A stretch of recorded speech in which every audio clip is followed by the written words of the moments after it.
all you literary legends and luminaries. I'm Julie, and welcome to Write Smart. Today's episode is going to tackle another conundrum. When we are writing about someone else, how much emphasis should we place on the documents that we find? So when I read biographies like about Sylvia Plath or Marilyn Monroe or Jackie Kennedy, three women I have read a lot about, each biographer tries to create a new focus, sometimes using a brand new batch of letters or something previously unknown to create yet another facet of these much written about women's lives. I just recently read the one about Joan Crawford, which I found a bit tedious at times and a little bit boring, for it focused so much on her movies and I was wanting a more mommy dearest focus, either contradicting or confirming what her daughter Christina had written. Yet it's easiest to focus on the movie side of Joan's life because that is the part of her life that's well documented. What happens behind closed doors is not. When we do find some evidence, we base a lot of our conclusions on that one thing, whatever it may be. I always think about what the person would have written about her own life, assuming she did so in an uncensored way. What would she focus on? And that is sort of the conundrum that I'm in right now. When we do find solid documentation about a period in someone's life, how much emphasis should we apply it to the bigger picture? So here is a record book where my mother wrote down every single check written between June of 1971 until January of 1980. Check writing back then was a thing, even writing checks for $1.87. Money was very tight for my parents when they married in June of 1971, so I imagine my mother wanted to control every penny and track it for better or for worse. For a big picture look at their life, it paints an obvious picture of poverty and struggle. It even provides some fascinating tidbits of information between my sister's birth and my birth, which happened between those 9 years. But how much do some of these little things matter in the big picture? So let me give you some examples of what I'm running into. A broken sewing machine less than 2 weeks after my mother becomes a mom. Imagine the stress.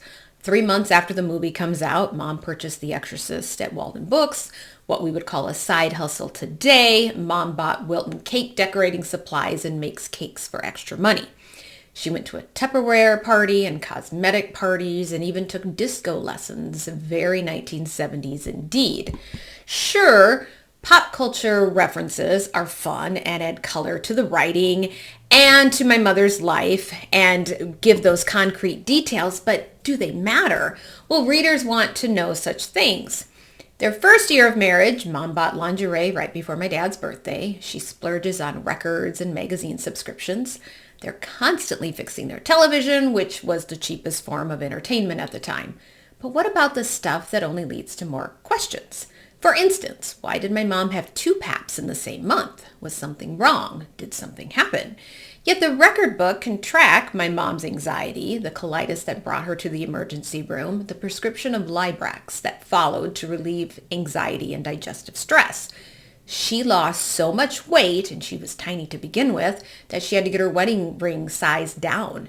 She was prescribed Bendectin for morning sickness when she was pregnant with me, which looks like she took for almost 3 months.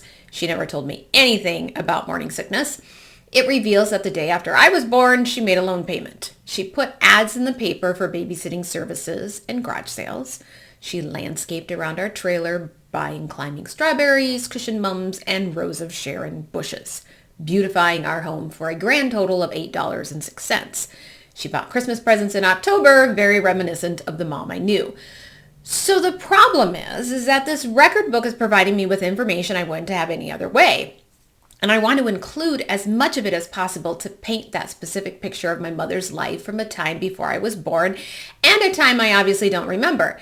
Yet this chunk of time is taking up more space in the memoir I'm writing about her than, say, the time she was an empty nester when both my sister and I had moved out. Is this a fair balance? I know for certain my mom loved her time and enjoyed her time as an empty nester and was fairly miserable when we were so poor.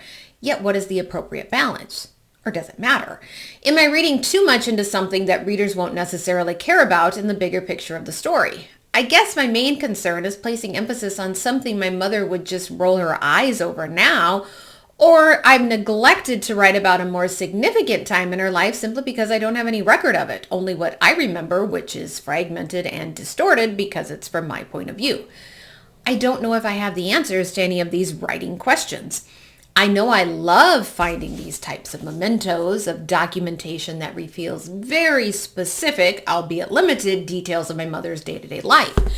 I wish I found more of this stuff that reveals those little things, either that I never knew of or I don't remember.